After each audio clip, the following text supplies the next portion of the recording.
kita harus meletakkan atau mengukur perkara ini pada asas dan budaya kita sendiri. If you lose control of that, the country will go to the dogs. This goes all the way from the ground, from the reporters all the way up to the editors.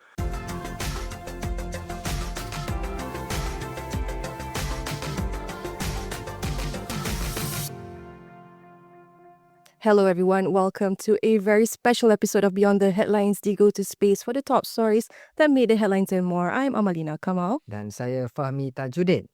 Globally, we have just celebrated World Press Freedom Day, isn't that right, Fahmi? Yeah.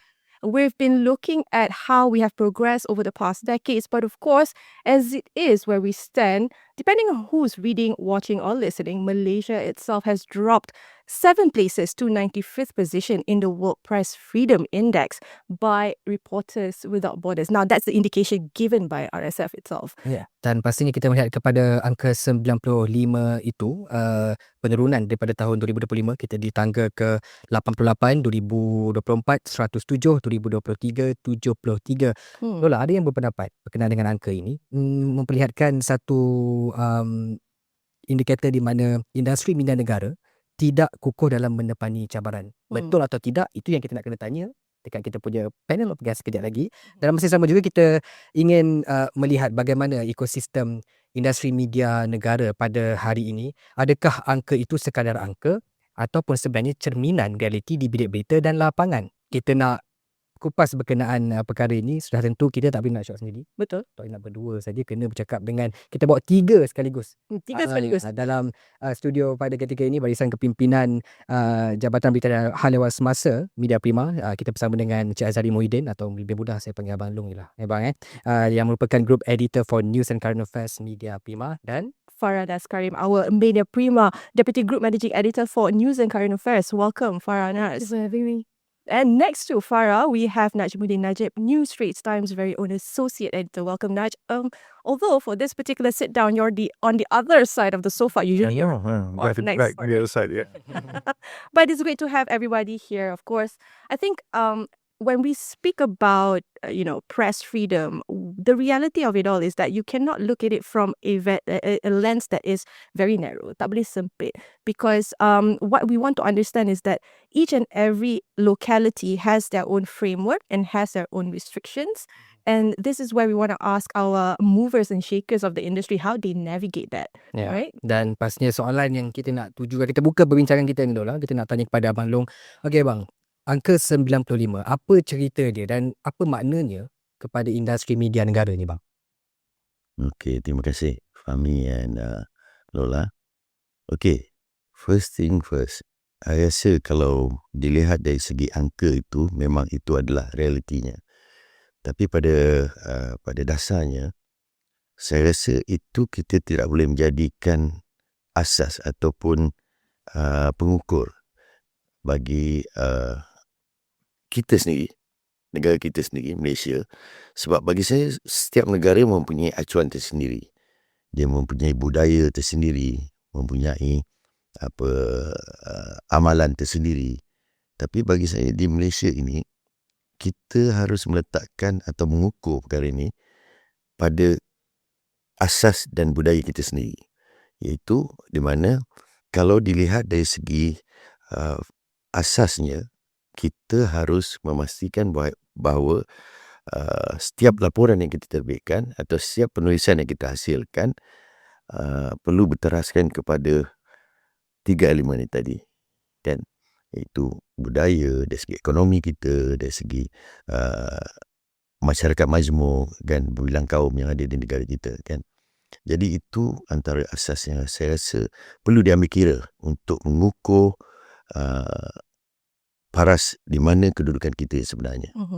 Then Farah, I just want to understand, do you echo what Azhari just mentioned, or at least how do we factor in how readers or at least audience are consuming news nowadays? Because I do understand that you're also a council member of the MMC, Malaysia Media Council, right? How is the council itself having to inject certain practices or SOPs in ensuring that media freedom can be fulfilled?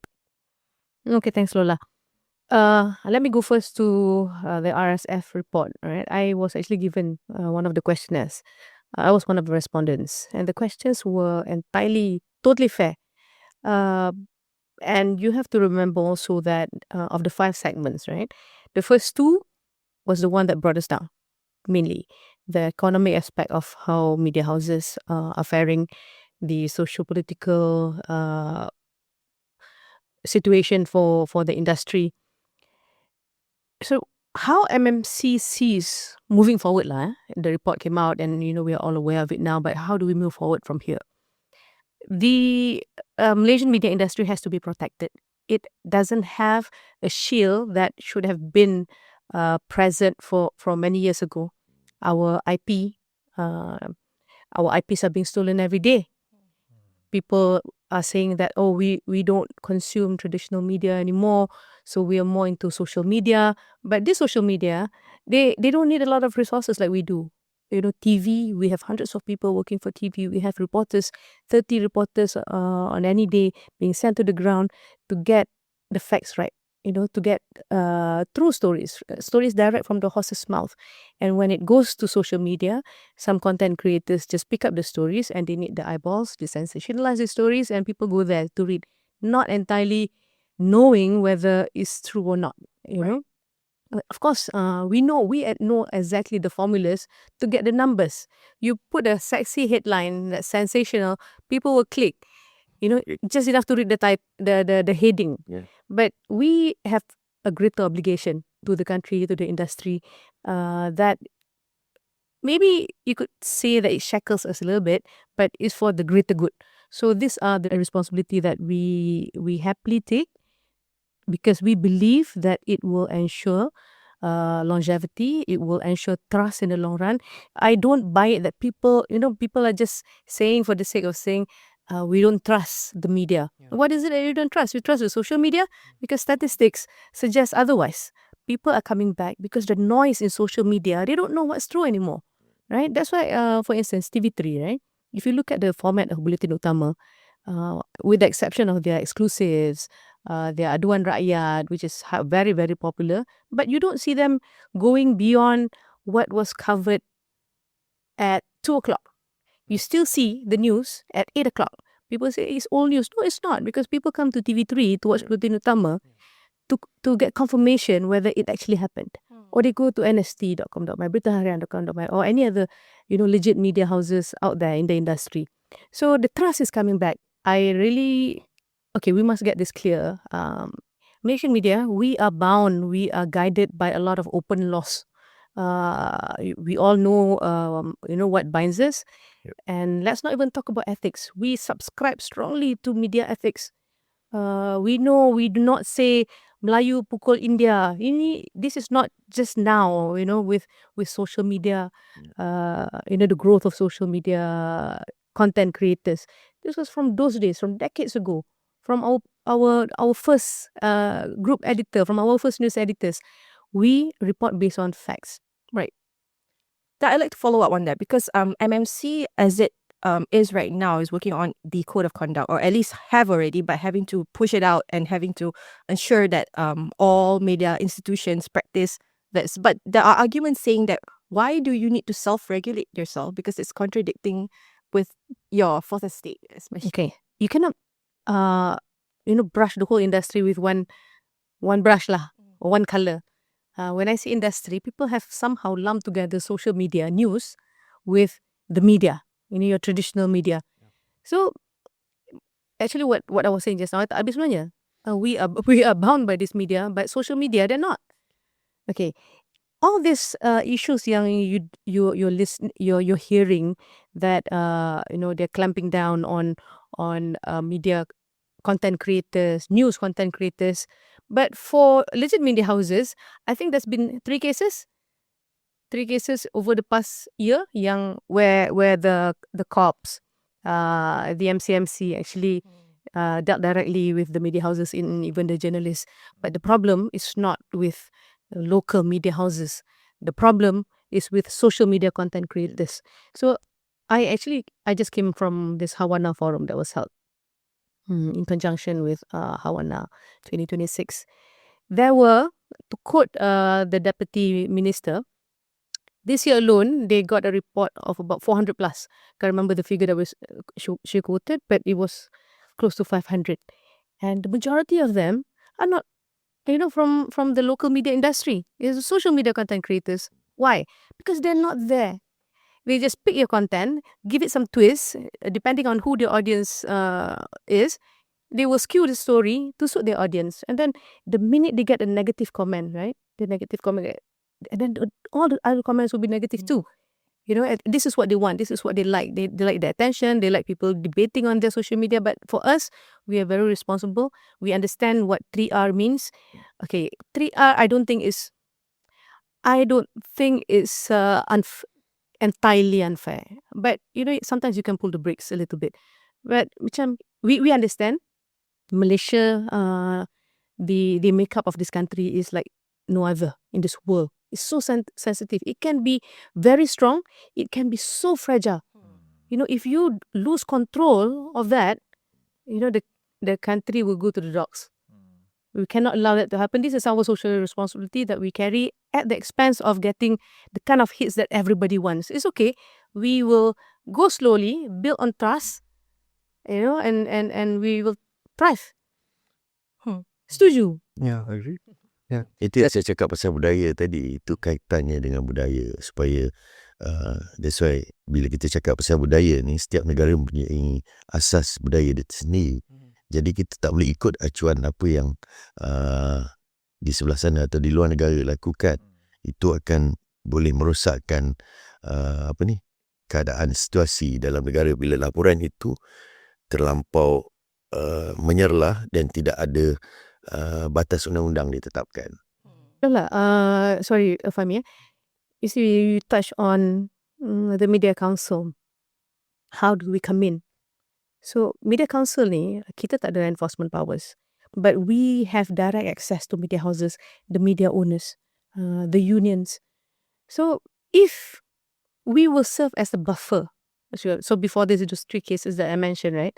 So, the police believe that there's a case with this particular journalist and they come straight to him, masuk kereta, and whatever that followed lah, what we all know now.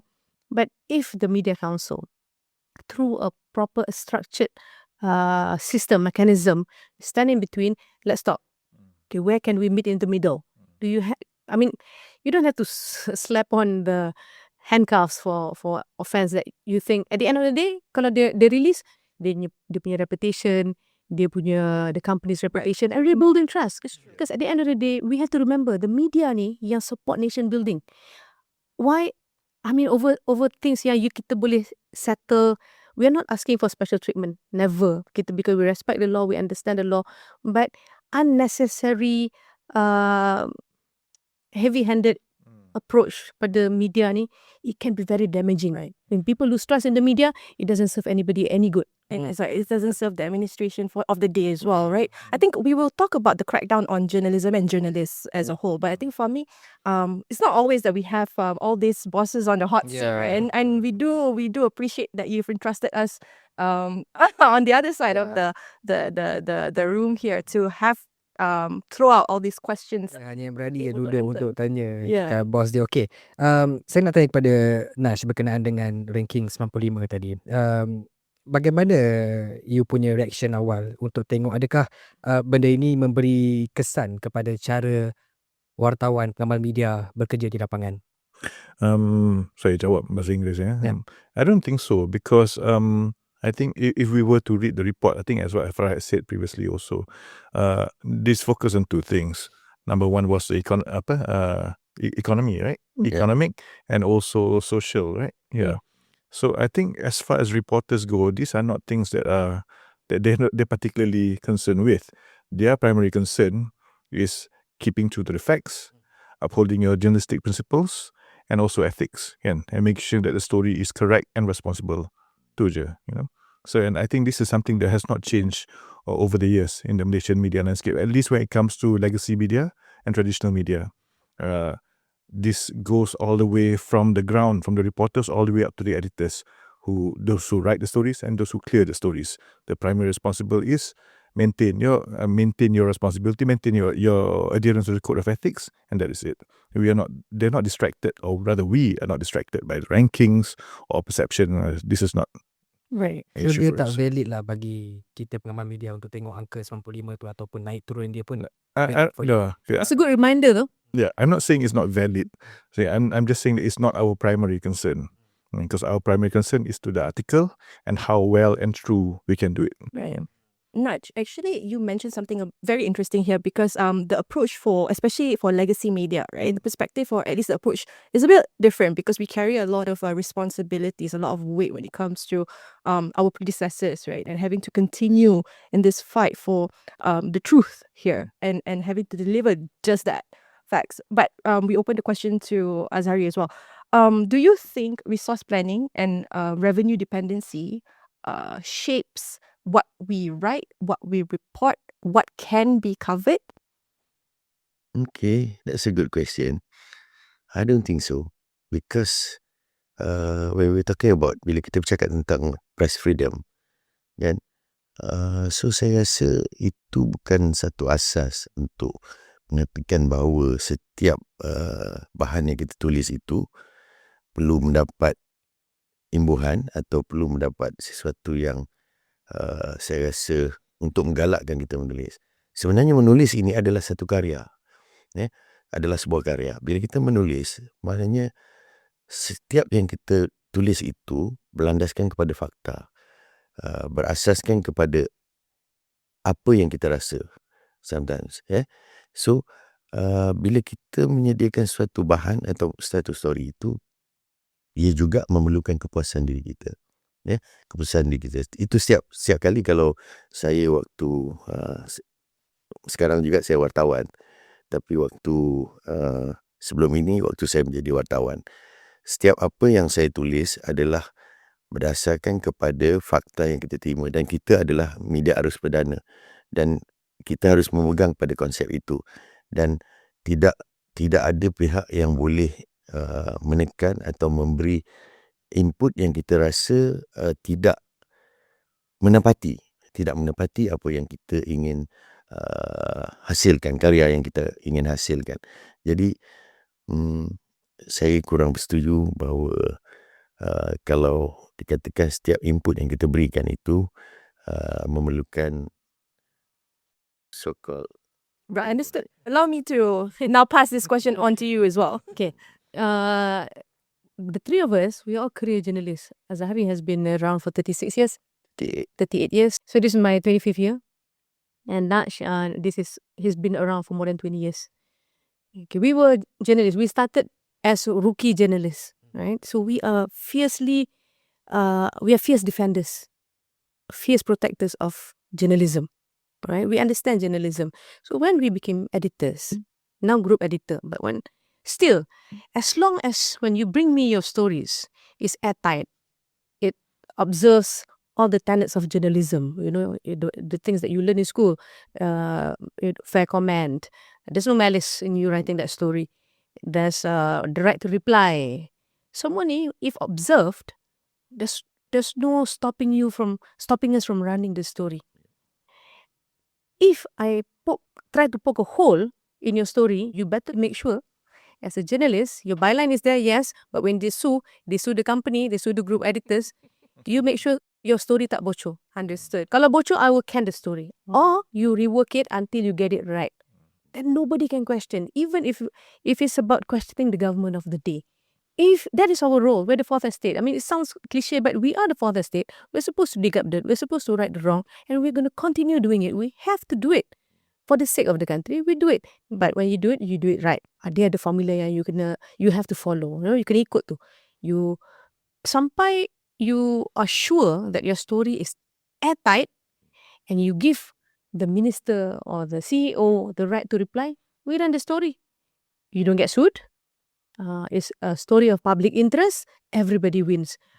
Journalism will thrive in this country. Right. Yeah. I mean, I suppose for young journalists, myself included, or anyone like mid-level, senior, I think treat the editorial scrutiny as a way for you to, prepare yourself if you get questioned by actual authorities or whatever. I mean, what you want to do is actually to ensure that your sources are verified, Ya. your information are factually accurate in that sense, Dan right? related daripada soalan Lola bagi dekat Abang Long dan juga Kak Farah tadi. Kak Farah, saya nak tanya berkenaan dengan saya nak sentuh editorial independence pada realitinya pada hari ini. Macam mana you lihat perkara itu dalam keadaan mungkin ada pemilihan story itu hasil daripada rundingan idea dan juga atau mungkin keperluan survival organisasi itu sendiri. So editorial independence realiti semasa Bilik Berita hari ini macam mana? Okay. Garisan editorial tu, dia tak melepasi garisan the business aspect of a newsroom. Okay. Kita punya editorial independence ni tak pernah tercabar. Dia tak perlulah nak swear ke kan, but I have never been given instructions. Never. Pakai story ni, jangan pakai story ni. Tak ada. Tapi you have to remember, kita ni masih business entity tau. Kita bukan program penyiaran kerajaan. Kita bukan RTM, kita bukan bernama. We need, and every one of you, me, we need to get paid, right? We get paid for what we do every day. So the money has to come in. Where does the money come in from? From advertisers. From advertisers lah, generally, mostly from advertisers. So sometimes you have to make, it's not even compromise, it's allowances. How different is it? Okay, you imagine, advertisers out there, if they have a choice, come to us or go to social media. And now you see every day, your social media is bombarded with advertisements, right? But when we do it responsibly. We do not mass, advertorial or mass advertisements in news stories to pass it off as news story. If we have advertorial, which somewhere, all the media in the world, they do advertorial, is clearly marked as editorial. The fonts are different. For TV, if you see Bulletin Utama, it's in Bulletin Utama, a news program, but you see it, you know that it's editorial. Tone, kalau Fahmi baca pun, tone you lain kan? Lain. Macam mana you pakai tone you kalau... Assalamualaikum warahmatullahi wabarakatuh. Saya Fahmi Tajuddin di Bulletin Utama. So kalau, kan, dia punya tone dia lain. So it's a very clear demarcation of stories that bring in money, which we need, dan stories that serve our purpose in journalism. Maksudnya ketika ini kita tak adalah kata orang macam daripada public interest journalism kita beralih kepada fasa sustainable business journalism. Sebenarnya tak ada benda tu. Ke macam mana? Profit driven in that sense lah. Okay, so nanti Naj yang oversee this every day will tell you, but for me, kalau you buka front page, you tak tengok story promote business. Semua tu story news. Story news yang kita ni berperang, ini dah keluar tadi pukul 9 pagi, story ni dah keluar online. Mana print punya angle supaya tak sama dengan berita you dah baca. Ini ni usaha lebih ni untuk make sure kita punya audience dia dapat that value of news.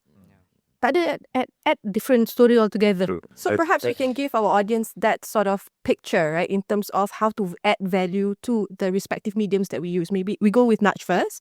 How do you add value to print stories, especially given today's digitalized? Okay, but before that, I would like to address what was raised earlier again regarding the separation of journalism values, right, or the journalism approaches, right, right.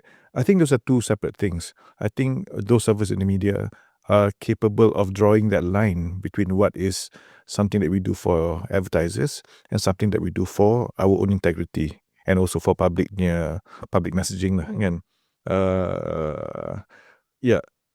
And as Farah explained earlier, what is advertiser driven is very obvious, but this does not mean that it is done at the expense of actual hard-hitting news stories. Because that is where our bread and butter is. That is where our integrity is. That's what our name hinges upon. Else you'll be known as the advertising paper. Itu saja, kan? Yeah. So those are entirely two separate things which we are capable of navigating carefully, and we have been doing all this while, I think, right? And sorry, your question again just now was? How do you add value to a news story, especially when it comes to print? Because a lot of things are delivered digital first, right? I see. Right. Yeah, that's a good question. And it's something that we have been doing, we have been adhering to religiously, I would say. Again, digital is digital. What happens today will be known within the next 15-20 minutes or so online. You can go for freelancy.com.my, bh.harian.com.my. You'll know what the story is. But how do I make it appealing for appealing for someone to pick up their copy of the paper next day and reassure them that you're not just reading what you've read 24 hours ago, right? So that is where we have added value. For example, if the PM announces, say, new initiatives to reduce the burden of cost of living for the people, can he outlines 4 initiatives. How do I improve on that? I give simplified graphics. I get comments. I speak to the people who are affected. How will this impact them? Do they think that this is a good idea, or do they think this is just cosmetic? I have no qualms about putting that in the paper. Yeah. So basically, added value means that we are giving, how to say, More value lah. yeah. Added value. More content and expanding the story from what it initially is. It's not just ABC, but it's ABC plus 1, plus 2, plus 3. Yeah. Yeah, and one of Naj punya KPI is to make sure kita ada stockpile of exclusive stories.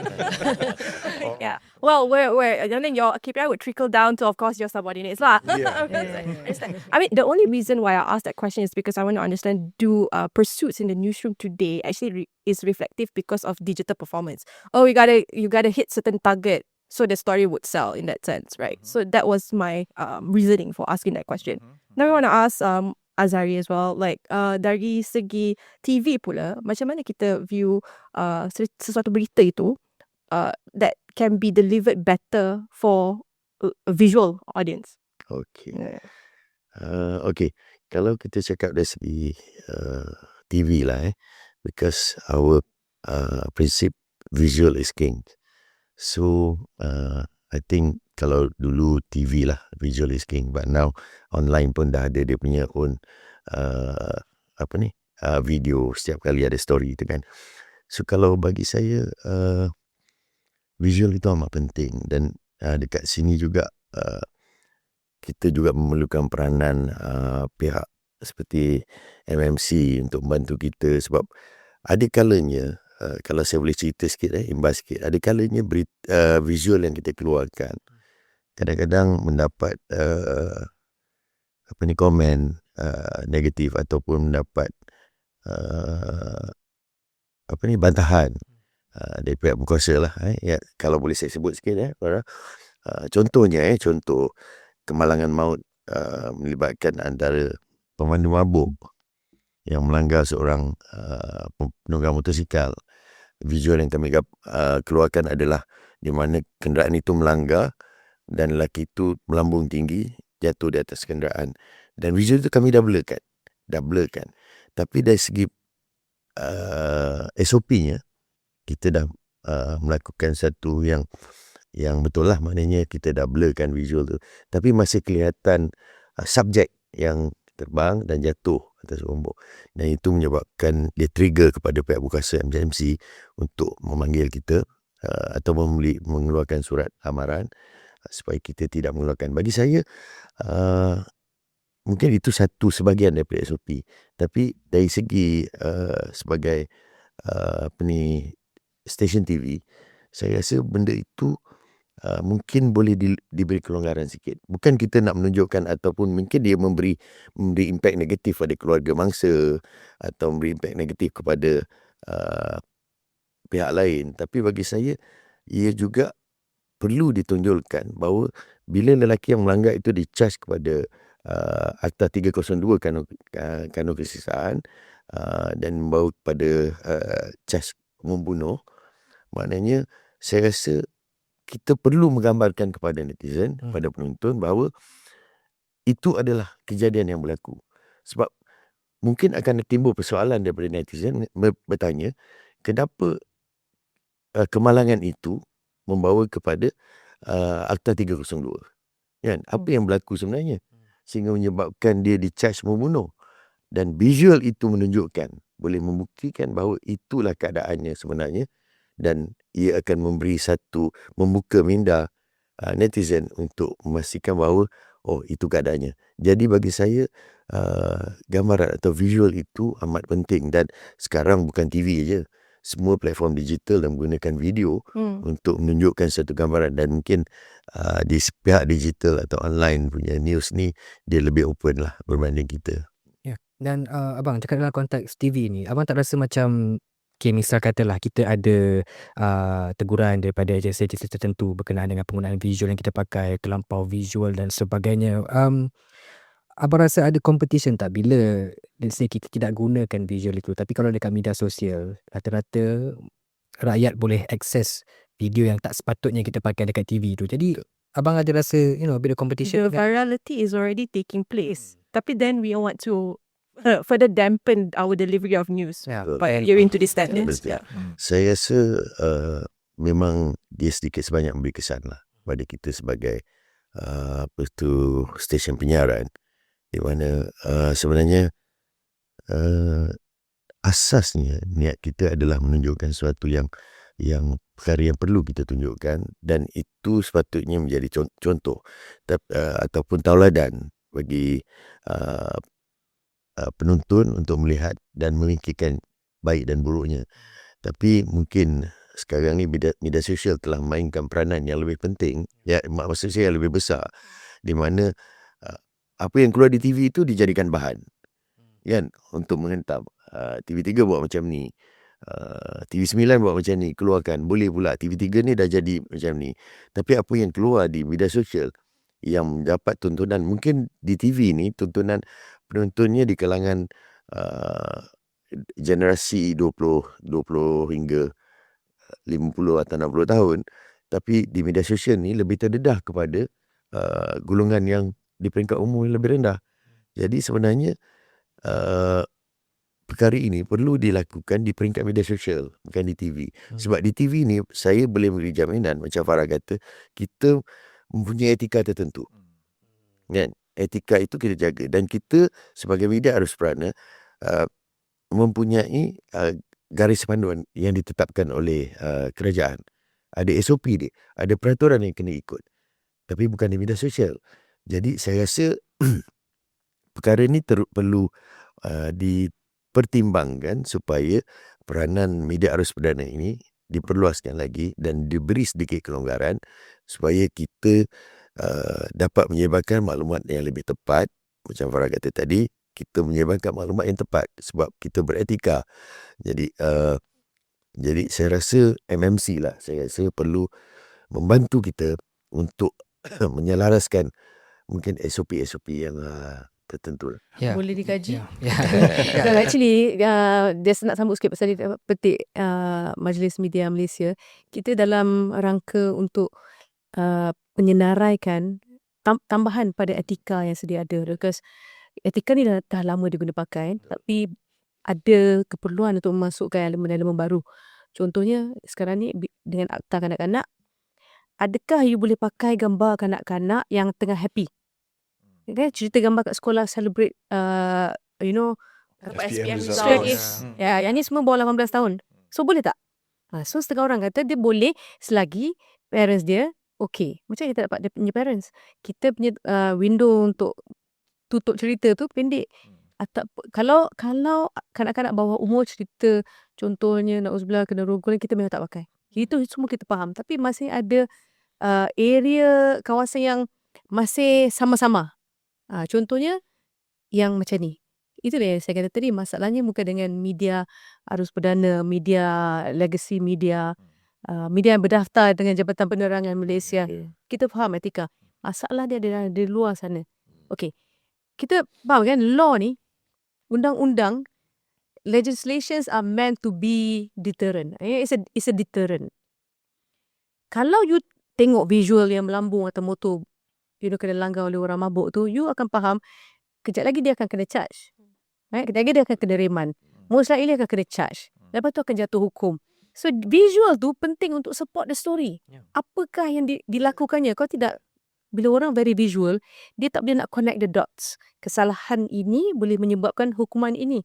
So this is actually, kalau you tengok dengan lebih jauh, lebih mendalam, this is part of nation building. We're trying to build a civic society yang faham undang-undang. So kalau story you separuh, social media pula tak cerita sepenuhnya, dia akan ada kelompongan di sana sini. That is the role of the media yang semua orang kena faham dan kena support. So jangan kekang kita selagi tak perlu kekang. Yeah, and I suppose what Encik Azhari and Farah has said also basically backs up the whole perception, the point of how the media regulates itself. Yeah. You know, okay, apart from being responsible with the use of images and videos, so because okay, this is the year 2026, a lot has progressed since then. Some people can be triggered by certain things, you know. For example, when we do suicide reporting, you know, a lot has changed from when it was reported in 1996, for example, and now in 2026. Right now, there are a lot of sensitivities that we take into account, and at the end, we also add a footnote saying that, you know, if you feel mentally uneasy ke apa semua, call the befrienders, that sort of thing, you know. So these are the things, safeguards that we have in place to help the people as well deal with potential trigger points again, you know. And this is, I think, what they've said is just an example of how the media self-regulates itself and how our ecosystem is great. And what we need is basically just a bit more leeway with regards to how we operate. Don't police the media too much in that sense, especially when it comes to having to push the trust that media practitioners know what the guidelines are, right? But it's you Time to put the trust in the Malaysia Media Council. right? Yes. Let us work with our members, and then the Media Council works with the authorities. Yeah. A perfect arrangement. Saya ada follow up sikit nak tanya dekat Kak Farah berkenaan dengan with all this orang kata mungkinlah cabaran-cabaran ataupun benda yang kita tak boleh pakai gambar tu, visual tu dan sebagainya, tapi kat media sosial dah bersepah dah ni, semua dah consume benda tu.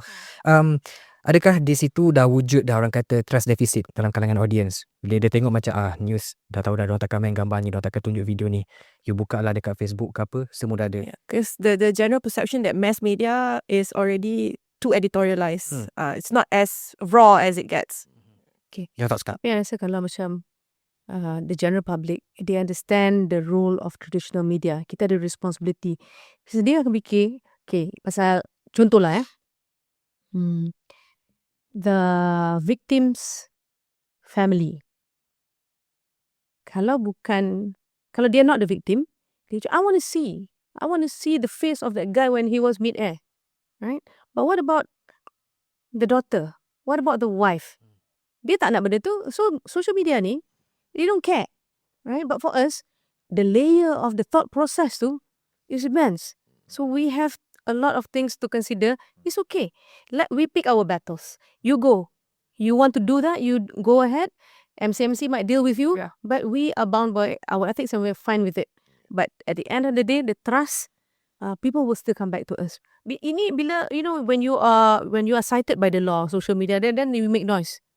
But then that's what you chose to do. So if you want to do that, then you have to face the consequences. We do too. Sometimes we make mistakes, so we face the consequences too. But we try to limit it because at the end of the day, the erosion of trust cannot happen. I just want to get your opinion here, because a lot of the wider audience don't necessarily understand the editorial considerations in terms of how do we ourselves as media practitioners differentiate between what's fake and what's not, especially in this era of AI today, right? Do you think the newsroom is struggling in battling AI materials? I think the newsroom has always operated the way it has, which is verify. It has to be authentic. It has to be verified before we even consider running a piece, you know. And this is 2026. AI use is rampant, is widespread, you know. It's getting harder and harder to differentiate what is real and what is not.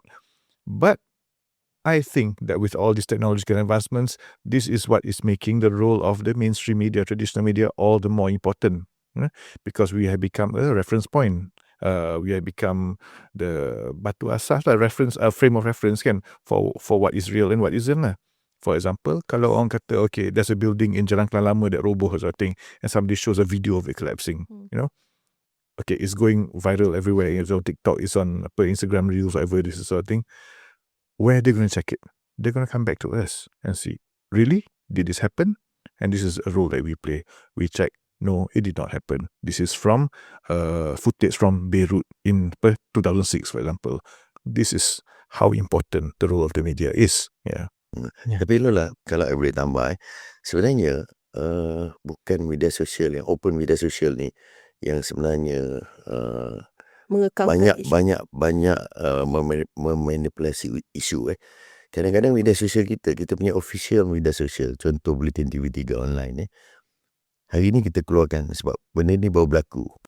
Kita keluarkan slide harga minyak.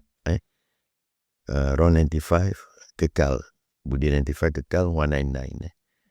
Besok keluar dalam media sosial lain di luar atau menggunakan slide kita, ditukarnya kepada 359 ataupun 529, which is kita punya own media sosial pun kena.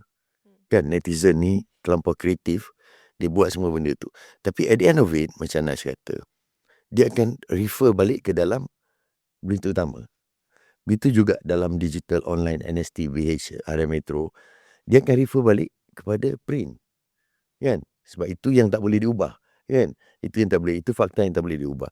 Dan benda ni, perkara ni berlaku bahawa media, bagi saya, untuk menguatkan lagi bahawa media arus perdana ini sebenarnya memainkan peranan yang sangat penting. Walaupun ada 1 juta sekalipun media sosial di luar, tapi kita tetap mempunyai elemen-elemen yang kuat yang boleh diberi kepercayaan dalam menyebarkan berita-berita seperti ini. Satu benda yang nak kena point out, dan kita jangan lupa, Balong, media arus perdana ni, kita semua pun social media. Kita punya social media account tinggi ni, lebih pada 2 juta. Ya. So, tapi kita adalah social media yang credible. Punyalah credible, sampai macam yang Azhari cakap kan, fake Bulletin TV3 punya studio, tapi dia tengah cerita promote satu financial tool. Marilah beramai-ramai sign up. Kenapa? Pasal kalau dia tak pakai Bulletin TV3 je backdrop tu, Orang tak tak percaya. percaya. Harian Metro kena, Berita Harian kena, NST kena. Sampai kita kena isu, kita kena tulis pada what agency was that? KDN. Yes. Kita kena tulis pada KDN. Yes, even what Razia. Ini bukan kita punya. Dia ambil kita punya Manipulation. Ya, betul. image manipulation. Sebab kita kena jawab. Pasal kenapa? Dia tahu the trust tu masih tinggi. Cuba kalau dia letak satu kembang semangkuk lah punya news channel contoh. Siapa nak percaya? Siapa nak beli? Betul. I mean, but it's interesting to know also the fact that like Media Prima, especially the news and current affairs division, is actually looking and doing their own crackdowns on people who manipulate images and use our brands and stuff. Yeah, okay. Ya, dan Abang Long, menarik bila kita bercakap tentang pelaporan di televisyen, misalnya di Buletin Utama, Buletin Pagi, Buletin 1.30.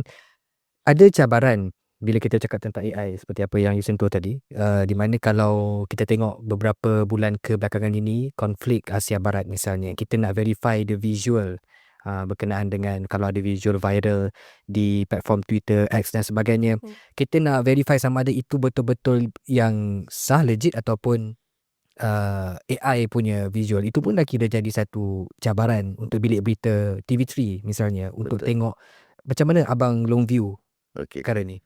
Okey, sebenarnya saya tak perlu jawab pun. You sebagai wartawan, you tolong jawab boleh tak?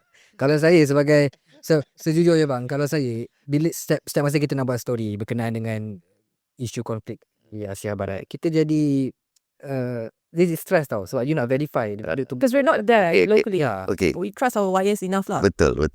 Actually, that's why kita engage dengan a few wires punya company luar negara supaya kita mendapat visual yang sahih. Ini berbeza dengan dunia so-called dunia netizen. Dia orang mendapat visual AI, dia orang boleh compile sendiri visual daripada mana tak tahulah kan. Tapi keadaan tu seolah-olah berada di kawasan kejadian. Sebenarnya kalau gambaran yang sebaliknya, perkara tu tak wujud pun, tak timbul. Kita tengok, saya sendiri pun selalu terpedaya dengan kapal US diserang kan, jatuh satu bom, Iran di attack balik, kawasan Selat Hormuz tu dah tertimbul lah, macam-macam lah yang berlaku kan. Tapi benda tu sebenarnya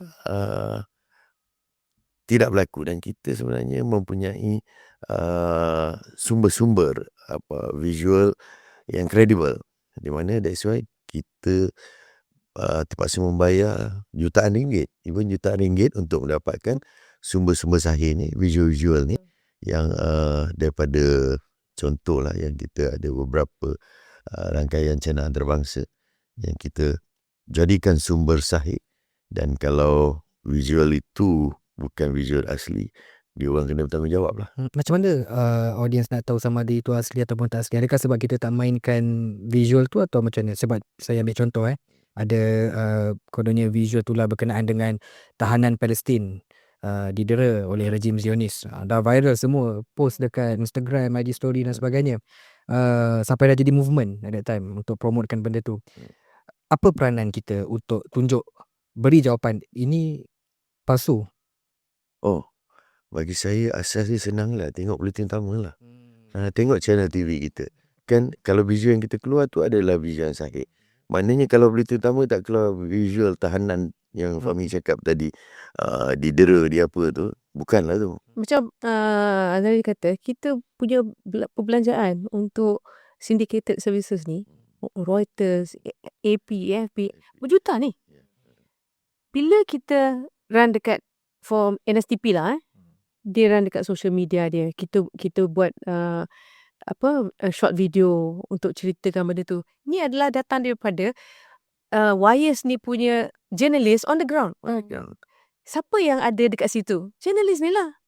So, you nak buat AI video ni, senang. Sekarang ni I boleh buat video dorang dua tengah bertumbuk kat sini. Tapi,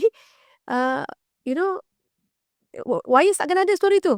Wires takkan ada visual tu. Padahal open space, takkan reporter dia tak ada. Diorang punya reporter ni beratus-ratus. Beribu-ribu di seluruh dunia. Dia pakai stringers, dia pakai ni. So kita punya visuals tak terpilih. Right. Punyalah banyak visuals yang kita ada access pas kita bayar. Tapi kita tak pakai. Pasal video tu tak ada. Right. Correct me if I'm wrong, Naj. I believe AFP is one of our syndicate partners, right? I think they have their own AFP fact check team, right? If I'm not mistaken, because they do their visits here and then they do their knowledge sharing and stuff like that. That's true. How has that helped with our foreign pieces? Well, it helps us in the sense that it's something that we can verify against, whenever things come in, we can check, and we can even do pieces on like, is this true or not, that sort of thing. But having said that, I will admit that it is getting a lot more difficult and difficult when it comes to AI. Okay. I'm speaking from a personal experience. I have parents who are both journalists. My father was a journalist, my mother was a journalist. And they are in their 70s. Okay. And they are, every day, they are hit by all sorts of news, which is getting more difficult to verify, and they come to me, is this true? Is this true? This is that generation. And these are two people who were journalists, who are just naturally trained to be suspicious, to be inquisitive, to be curious. And even they are finding it difficult to determine what is real and what is not. And that is the challenge that we face now. Something MMC can also look into, especially. But our children, falling prey to, all this nonsense, right? Fake news. But the elderly is a right problem too. Yeah. Exactly. So, but then I think what's coming is the under 16 social media ban, right? Maybe we will see less misinformation being shared too much online. Not too sure in terms of how the general public utilizes news that they get online. We can hope, yeah. We can hope, yeah. You have conflicting reports over how these things have carried out, the success rates and all that. But I think it's better to do something than not to do anything. Yeah. Right. Well, we've come to the last segment of our discussion, but of course, before we go into our closing reflections, right, for me, I do want to ask each of our guests here in terms of how do they, deal with authorities or enforcement crackdowns, especially in defending the reports that they put out. We go to Azari first. Okay, Lola.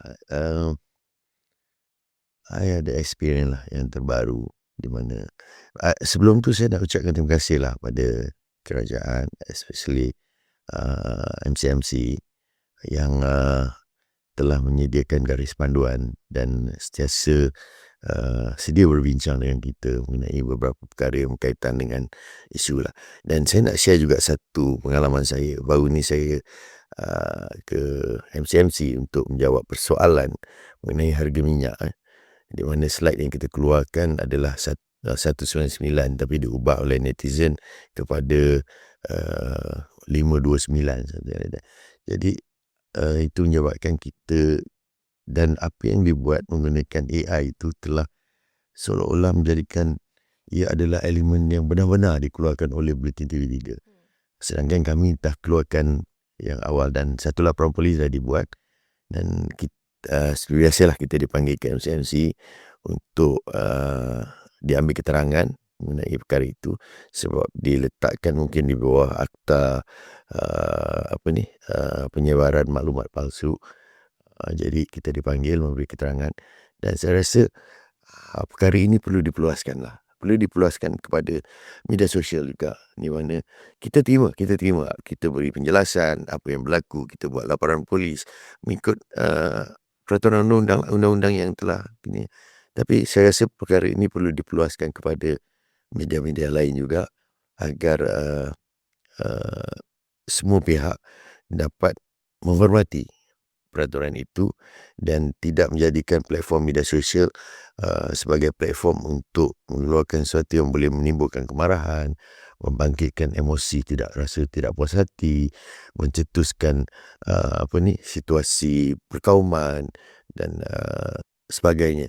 Jadi satu lagi yang saya rasa perlu diberi keutamaan atau diberi penekanan adalah untuk memastikan supaya media sosial ini tidak dijadikan platform. Itu sebab wujudnya ONSA peraturan Online Security Act ni, di mana kerajaan menetapkan supaya ibu bapa dipertanggungjawabkan pada anak yang di bawah usia 16 tahun untuk membuka akaun. Maknanya perlu di bawah pemantauan untuk membuka akaun media sosial.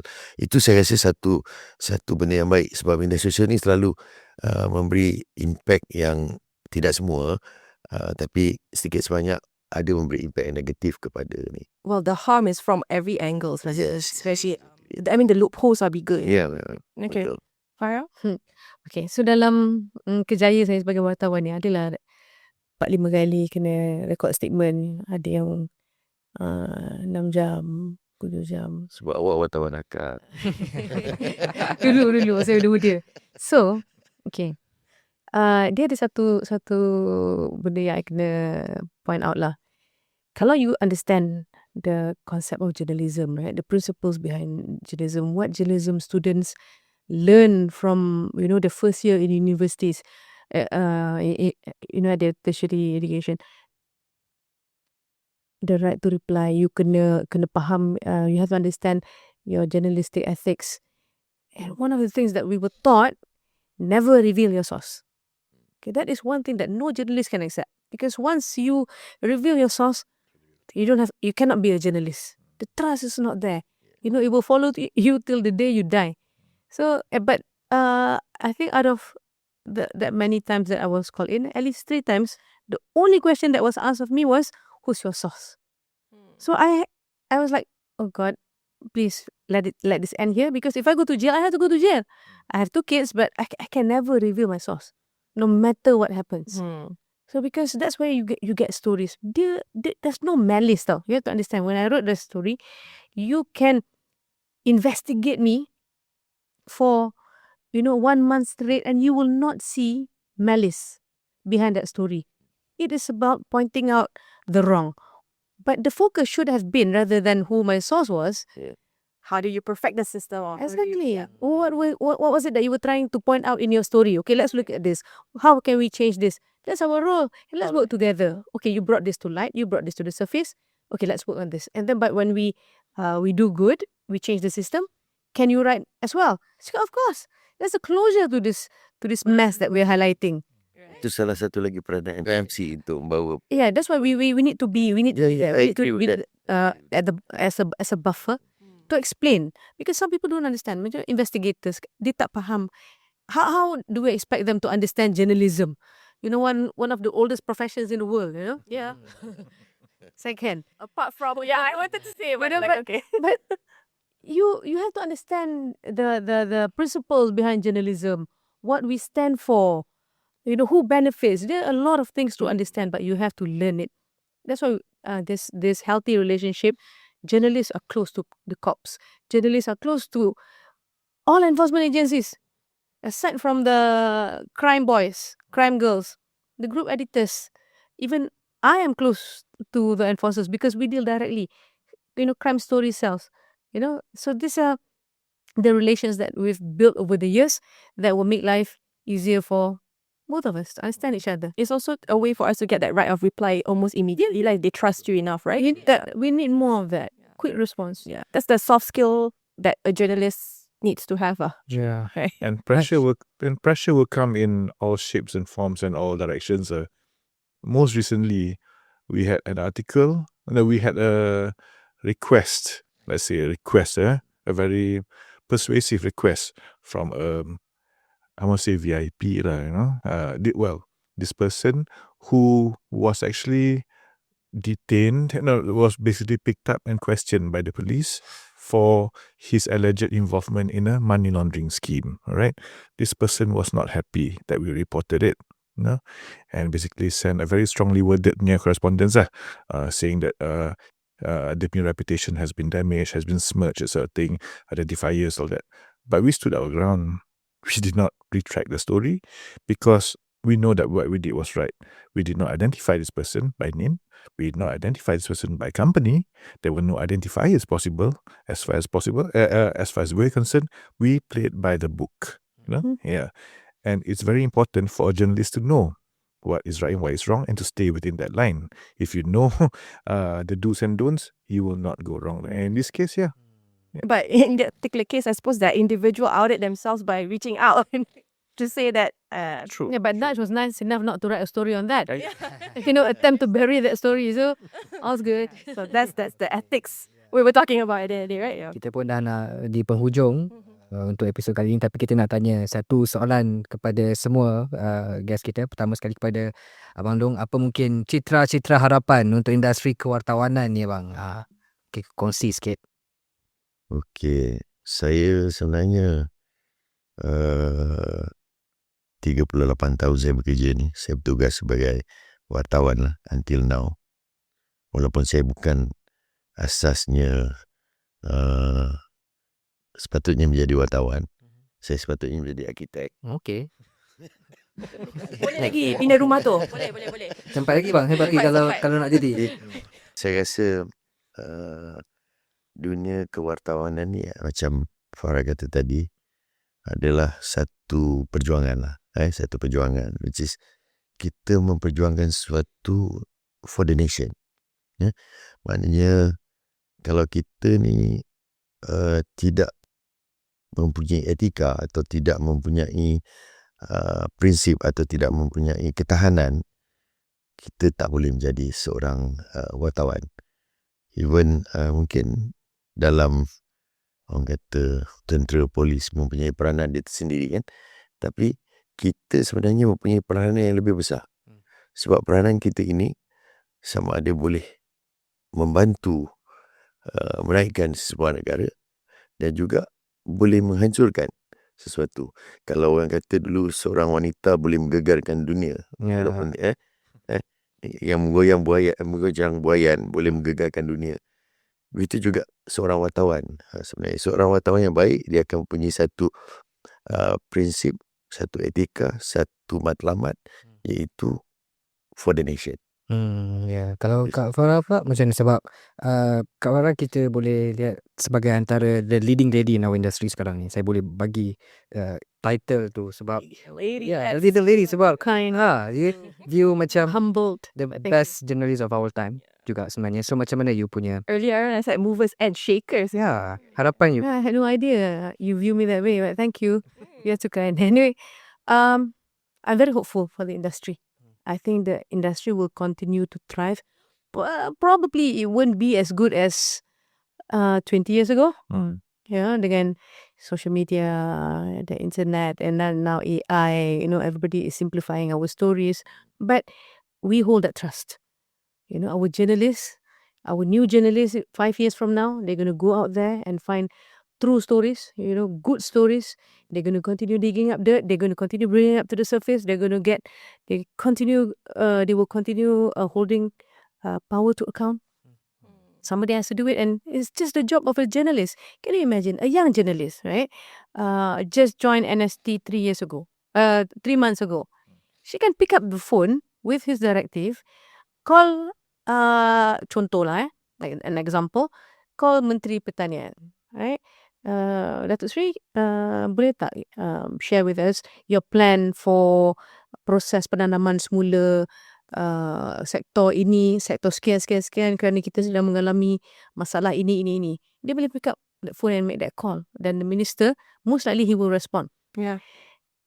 A CEO of a multinational corporation, belum tentu boleh buat benda tu. We have that lesen besar to do that. So somebody will do that and they will continue doing that. And we are very proud of our young people, the dedication of our long-serving members of the editorial team. Everybody is doing their bit to keep this industry thriving. But let's not forget, we're also very grateful to the government. They've been giving us a lot of support, like from the Kementerian Komunikasi itself, daripada ke training, right? Through the Malaysian Press Institute, we get quite a good sum of money to train our young people so that when they get into the industry, there's new challenges coming their way, they're ready. So we are constantly at MPI, where I sit as Deputy President, we are always looking at ways to improve, members of the fraternity to better themselves. And also for the media industry as a whole, the government just approved a 30 million budget for innovation. Innovation meaning you think of ways how to be sustainable. So at the end of the day, all the media houses will go back, discuss with their bosses, with their planners, how do we make sure that we're sustainable with the budget, with the help given by the government. And it doesn't come often. I think this would be the first time that kind of direct, what you call it, direct impetus to media houses to be more sustainable. Yeah, I draw my sense of optimism from working daily with the reporters.